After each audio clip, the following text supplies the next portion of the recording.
Hey, good evening, everyone. My name is Janelle Riley. I'm an editor at Variety. I'm so thrilled to welcome you here for this Q&A with the Crowded Room. I'd like to welcome the talented actor who not only stars in this series, but serves as an executive producer. Please welcome Tom Holland.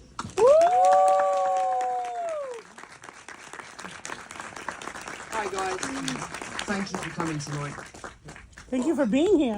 No, my pleasure, don't thank me. I've had nothing to do for 100 days, so it feels good to be back. Thank you so much for being here, and congratulations on a fantastic performance. It's interesting because you're still so young, but you've been acting for most of your life. Yeah. How did you even get into it? Were you like doing school plays as a kid, or? Interestingly, actually, I auditioned for every part in my school play, male and female, and didn't get a single one. Yeah, we did Romeo and Juliet. I was at an all-boys school. I auditioned for every single part, and I wasn't in it. Wow. But I just used to love dancing. It was something I always was really passionate about. My mom would take me to this hip-hop class every Sunday. It was called Nifty Feet, and that's not funny. No, it's cool. It's a cool No, time. I loved dude. it. Nifty Feet. We used to go. It was a great time for us to be creative. You know, at the end of the class, which was my favorite part of the class, was the time for you to kind of do your own choreo, and they would give you 8 eights, and you would figure out your own thing. And the headmaster, the lady that ran that school, I'm so English, the headmistress, she knew the lady that was casting Billy Elliot on the West End. So she said, you should go along for an audition. You look like him, you're the right age, and you really love dancing. So I started auditioning for that. Really, for myself and my parents, it was just kind of an exciting thing to do. To go along to an audition in central London, to learn to dance, to kind of see how far along the other kids were. Most of the kids that were in the auditions were ballet dancers and gymnasts and tap dancers, and I was like, giving it one of these. But I got the part. I auditioned for nearly 2 years. Wow. I started auditioning when I was 9. I didn't get on stage until I had just turned 12. And then I did the show, and my life changed. Your first audition was for Billy Elliot on the West End? No, my first audition was for Romeo and Juliet. Oh, true, yes. But I didn't get it. So this all boys school, they had men playing the women's roles too? Yeah. Oh, wow. Yeah, my friend Sam played Juliet. He was beautiful. But yeah, no, it was. I've always loved performing. Yeah. My dad's a stand-up comedian, and I really admire him. You know, it's a really tough business. It's it's really scary. So I've always, my dad's got a real brass neck. He's tough, and he's able to deal with good shows and bad shows. So I've always really admired him for that. But I've always really shared his passion for performing and making people laugh and making people cry. So I've always loved it. I can't imagine anything scarier than stand-up comedy. Just Yeah, it's standing up terrifying. there. Yeah. Do you go to his shows, or does he tell you not to? I've gone to a few of his shows. I remember once I was in Brazil doing a Comic-Con. There was like 5,000 people in the audience, and I had a microphone. I was on stage for about an hour, and I thought it was like the greatest comedy show ever, because everyone would just laugh at everything I said. And I remember calling up my dad afterwards. Was like, Dad, I think I'm gonna do comedy. Like I'm really good at it. And I can't repeat what he said, but I'm not doing comedy. That's good parenting. Well, again, congratulations on The Crowded Room. Thank you. You've already done such a wide variety of roles, but I don't think we've ever seen you do someone like Danny Sullivan. Were you looking for a project like this when it came your way, or is it something that like was brought to you and you kind of like can't believe this amazing story?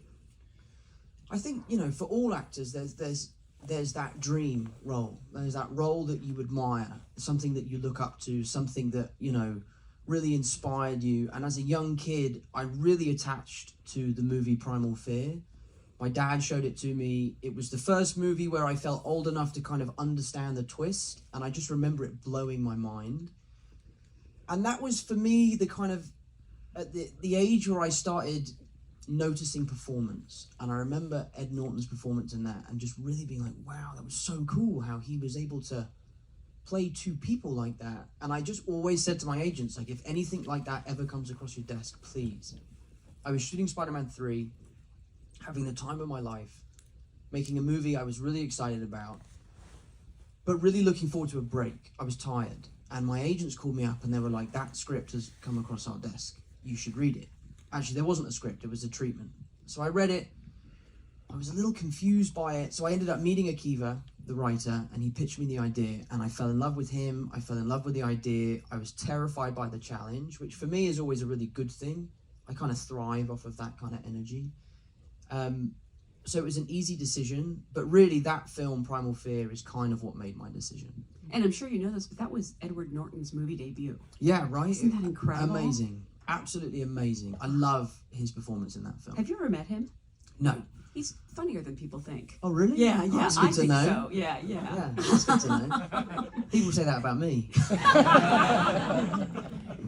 But that doesn't surprise anyone. In general, what attracts you to a role? Is it the script or the people involved or sometimes a combination of all of the above? It's all of the above. It's very rare that you'll find a script or a project that ticks every box. There's always an element of risk. I think, our industry is very peculiar in the sense that it's very difficult to work with the same people all the time. So sometimes you're kind of at the mercy of new people. I love that. Sometimes I hate that.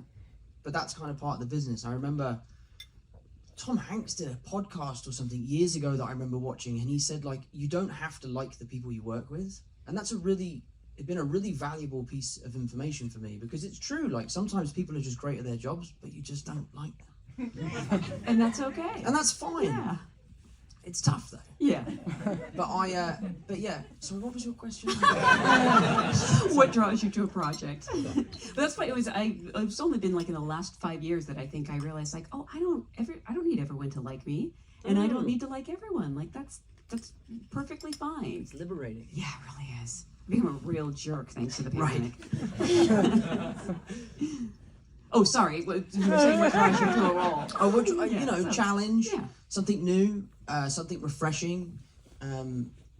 People that I admire. Cornell, our other directors, Akiva. Working with Apple, I had a great relationship with them after Cherry. So it really did. It was one of those projects that ticked all the boxes. I was terrified of doing TV. I'd never done it before. We did Wolf Hall. Yeah, but I was a kid and I didn't really know what I was doing then. And that's British TV. Yeah, and yeah, that was a really fun job. Really? I was love 18 and we were traveling around the UK shooting. We would get the trains to each location. I remember all of us, all the young kids, trying to sit down, and someone was like, "Did you read the book? Did you read the book?" I was like, "No, I didn't fucking read the book. Did you see how dense that book was?" But yeah, it was a fun time. I really enjoyed that show, but it was different. I was a very, very small part. I had 3 weeks of work, maybe. For this, it was so labor intensive, 10 months. In every episode, a huge part of every episode, typically carrying the emotional arcs of those episodes, and working in New York is incredible. The city is as much a character in this show as I am, but New York comes with its own set of challenges. It's busy, you can't lock off the streets, the weather changes on a dime, and it's really tough, but it's great, and I loved it. But in this case, you did read the book, because I know this is sort of loosely inspired by the minds of Billy Milligan. Milligan. Gosh. Sorry, my best friend's last name is Mulligan, so I want everything to be Mulligan. Right. But there was no script when it came to you. So you were kind of operating on faith that there was this book that many people had tried to adapt. At that point, did you think you were doing a straight up adaptation? Yeah, that was the idea. The pitch document was a straight up adaptation with some minor tweaks to the timeline. I read the book. I was really, really blown away by the book. It was not something that I would typically read at that time, just because it was a book. It's no Wolf Hall. Into reading, but I read it. I sort of fell in love with the character. I fell in love with the challenge, and Akiva and I started developing what we thought would be our show. We were hitting this wall where Akiva was adamant that we would tell a story that paints mental health in a positive light. A show that represents so many people that are misunderstood, and something that would serve as an education to people about the powers of the human mind, mental health, the good, the bad, and everything in between. And we really felt like it was important to find a way for the audience to sympathize and love Danny. we couldn't find that with Billy. His crimes were too heinous, and there's just no way you can justify that. So we decided to pivot to fiction to try and create this positive light for this character. I'm so glad we did, because it gave us some great creative license to kind of change certain things and tell the story in a different way. I forget whose idea it was. It was probably Akiva's, but it was definitely the right one. At what point did you discuss the idea of kind of holding off revealing that Danny has these alters? Because for the first few episodes, we don't know that he has several personalities. That was always the intention, and one of the problems we kept running into with the Billy Milligan story. We really wanted audiences to get to know these personalities as real people. We didn't want Danny to be subject to the same stigma that there is against people suffering with mental health. We wanted people to just meet him as a blank canvas. And as the show progresses, we start layering in clues here and there that there's something not quite right. And then when we give you the reveal, lots of people pick up on it before, but the show is not about the audience finding out. It's about Danny finding out. And it's about accepting your own ailments. It's about the power and the bravery of asking for help. So really, if you figure it out before Danny, it's almost even more beautiful, because you get to see him figure it out. And for me, that was something I was really proud of. I actually love that, because I don't think it's trying to hide from the audience. No. It's not trying to be a twist. It's just, this is how it unfolds for him. Absolutely, yeah. And the actors, you have a wonderful cast, but some of the actors who play his alters, did you collaborate with them on how the characters would, because you're really sort of sharing the role? Yeah, it was a really interesting experience working with actors who are portraying characters that I'm going to have to go back and, for lack of a better word, mimic. And it was really fun. It was like something a drama teacher would set you at school. You know, we would meet at my house, we would, meet at work beforehand, we would discuss the scene. I would always want to hear what they wanted to do. I wanted my characters to be based off of their instincts. I didn't want to direct them, because I just felt like I had enough going on, and that was their characters, and I wanted them to bring them to life. And that was why we cast them. We saw them in their auditions, and what they brought to those tapes was exactly what we were looking for. And I didn't want to step on those natural instincts. So I wanted them to feel free to do their own thing. The only thing I would ever say to them was, can you give me more? So if it's Johnny's quirkiness, just give me a little bit more so I have something to latch onto. Because sometimes it would be too subtle, and we did want the audience to pick up on those changes. But it was a lot of fun working on accents, dialects, different pitches, different ways in people are walking and all that sort of stuff. It was a fun experience. It was tough all the same, but really rewarding. Did you ever find yourself having to play multiple characters in the same day? Oh yeah, all the time. Oh. And sometimes the directors would be like, try this one as Johnny. And you're like, but it's written as Mike. I've practiced this as Mike. And they're like, just try it, throw it away. Fuck off. Yeah. You know these people better than anyone, yeah. So it was tough. It was really tough. But again, like I said, as an actor, you're always looking for things like that test you and challenge you. And being on set and having, I think it's 6 characters or 7 characters at your disposal is so freeing and exciting and scary at the same time. And how did you keep track? I'm a big spreadsheet person. I feel like I would have some people write bios for each one, but especially if you're going back and forth in one day, you have to have some cliff notes. Yeah, so Akiva was obviously a huge ally. He was so over the text that he was, someone I could always go to ask questions.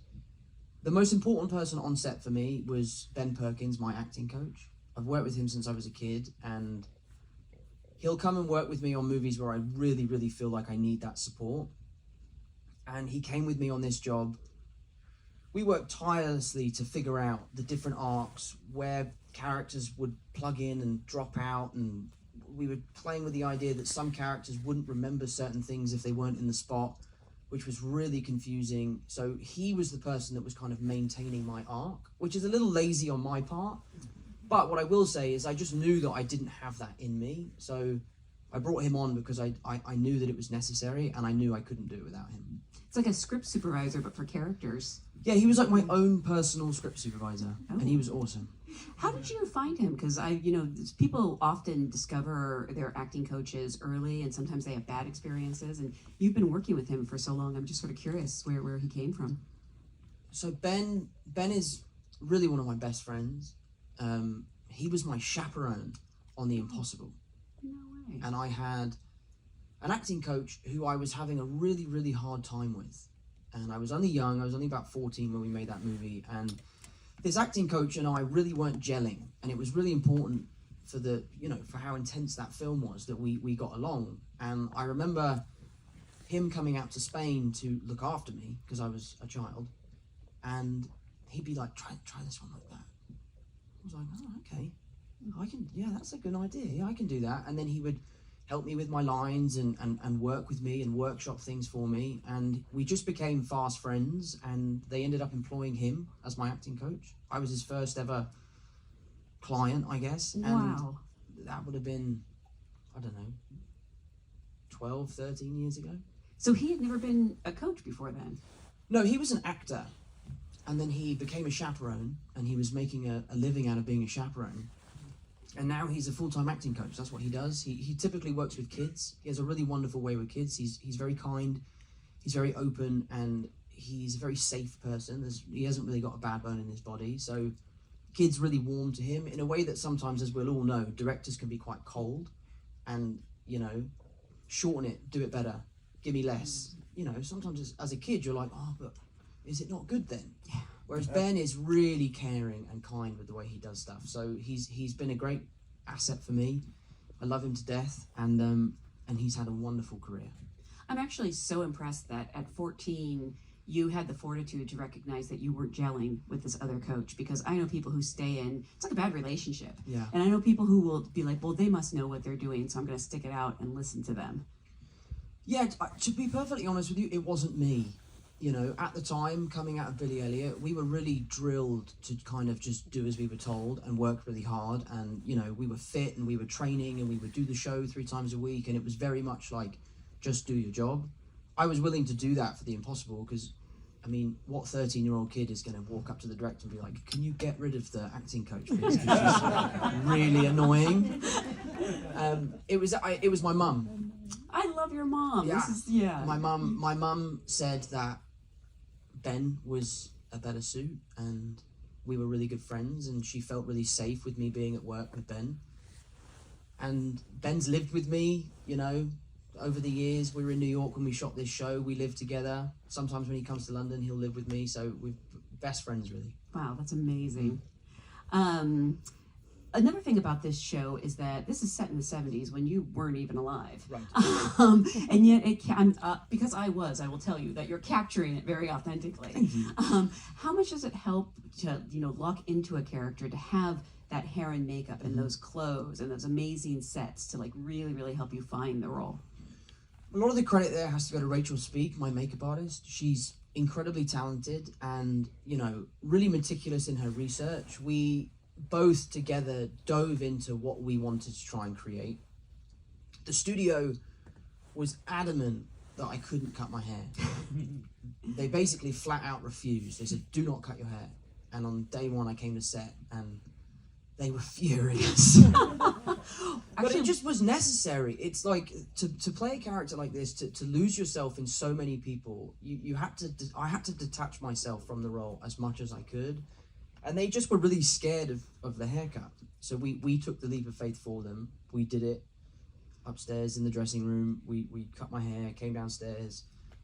They were like, we got to do a camera test and we got to make sure this is okay. And they were really stressed about it. But ultimately, I think it really works for the show. Well, I think it just says so much about the character in a strange way.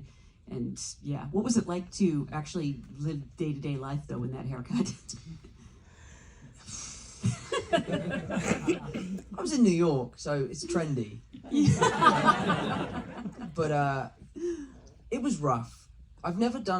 Like I said, I've never done television before. It takes a lot longer.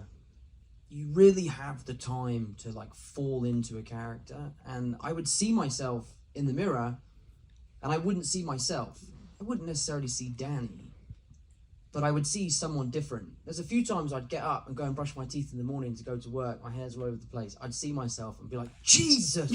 And it was tough. It was really tough. The day we wrapped, it was like 2 a.m. We wrapped. I went straight upstairs and shaved my head. Wow. Yeah. You knew that this was going to be a giant undertaking, and you knew it was a huge responsibility. How did you prepare mentally and emotionally, but also, physically for this role? And did it end up being even harder than you thought?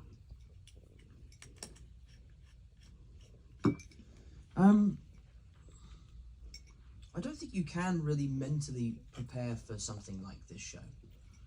It's talking about subject matters that I've never experienced in my life. I felt a heavy responsibility to tell this story, to tell it authentically, to make sure that the emotions felt real.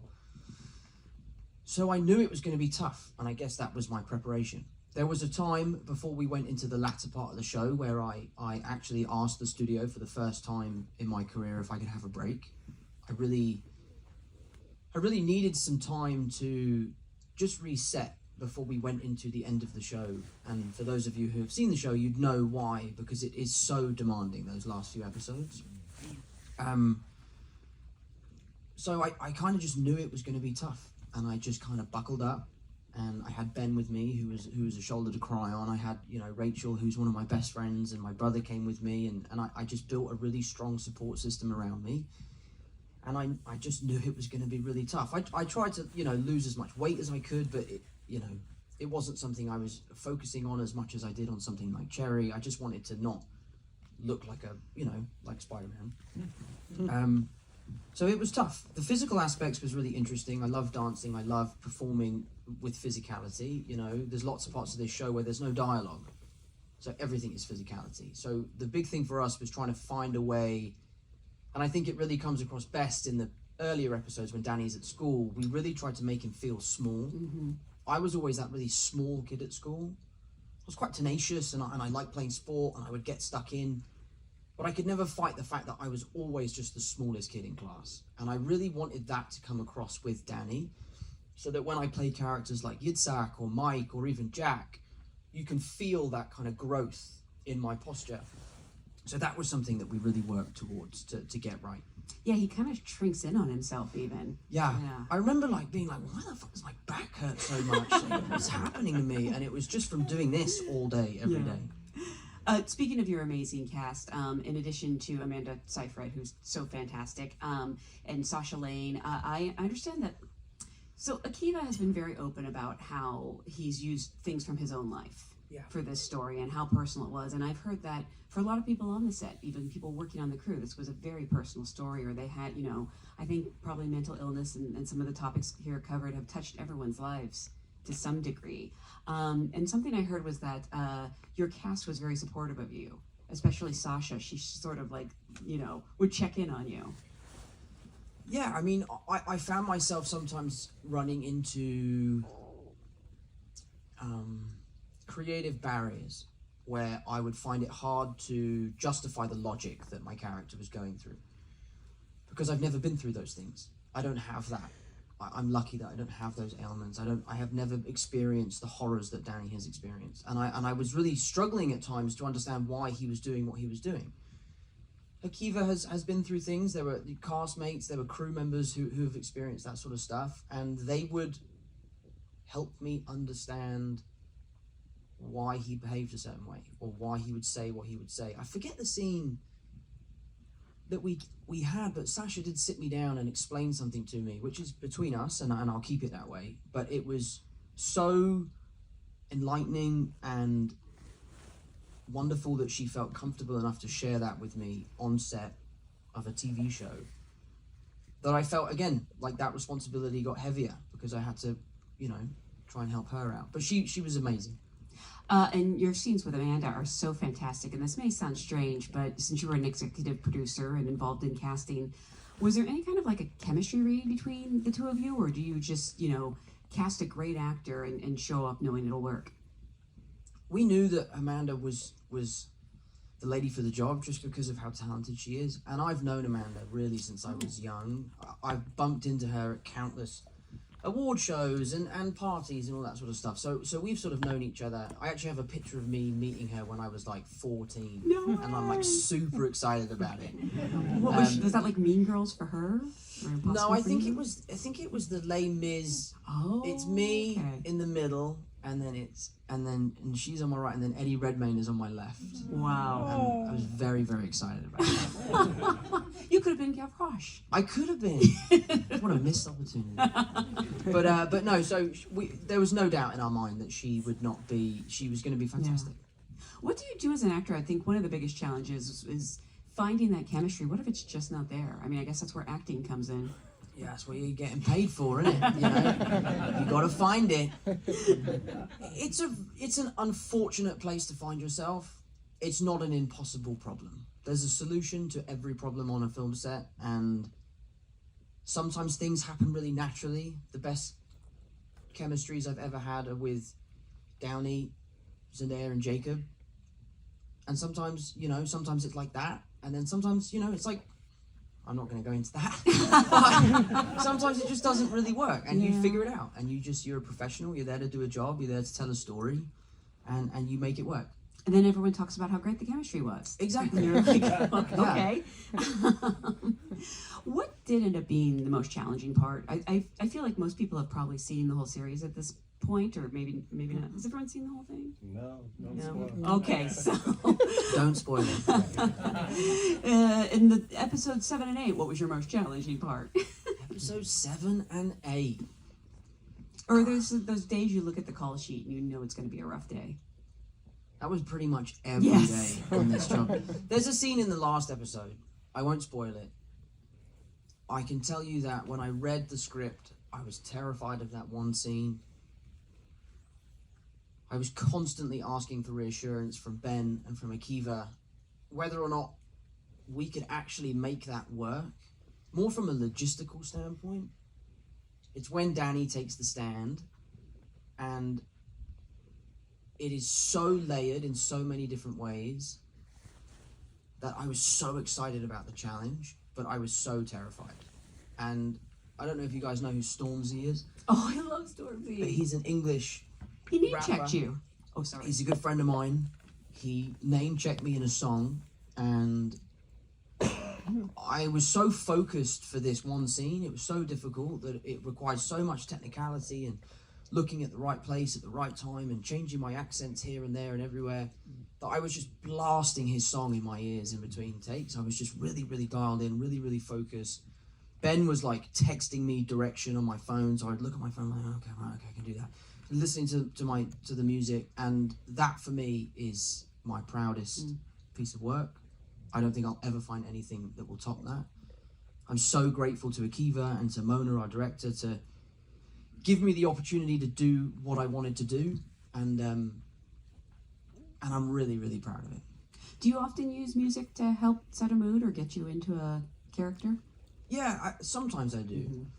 If I'm struggling, I do. If I'm doing a crying scene and I'm struggling to find the emotion, I'll use it to just kind of level me and just settle my emotions, so I can, because I have really bad ADHD, and I get distracted really, really easily, and a film set's a very busy place. Yeah. So I just got distracted now. The lights are bright. Yeah, I was like, wow, look at that. Playing with my colourful. ring, like, oh god, it's hot in here all of a sudden. So I'll listen to music to focus me, yeah. And I have a playlist on my phone, which is like a collection of songs, which is so funny because if they ever come on in a random playlist, I can feel like the natural reaction of these emotions coming out, because it's the same playlist that Bayona made me from The Impossible. Wow. It's the same 20 songs that I've used my entire career. Any one of them can get me going. I'll never tell anyone what they are. But yeah, so it's really helpful. I always think there's a video about what people are working out to. You Right, see right. these big guys in the gyms, and it's always Mulan's "I'll Make a Man Out of You." Yeah. I use that song all the do it. time. Come on, it's inspiring.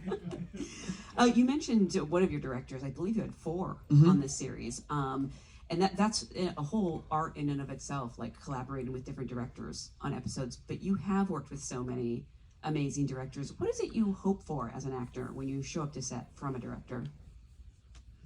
I think the biggest thing for me is a clear vision. I really love when a director's like, do this. I'm like, yes, I can totally do that.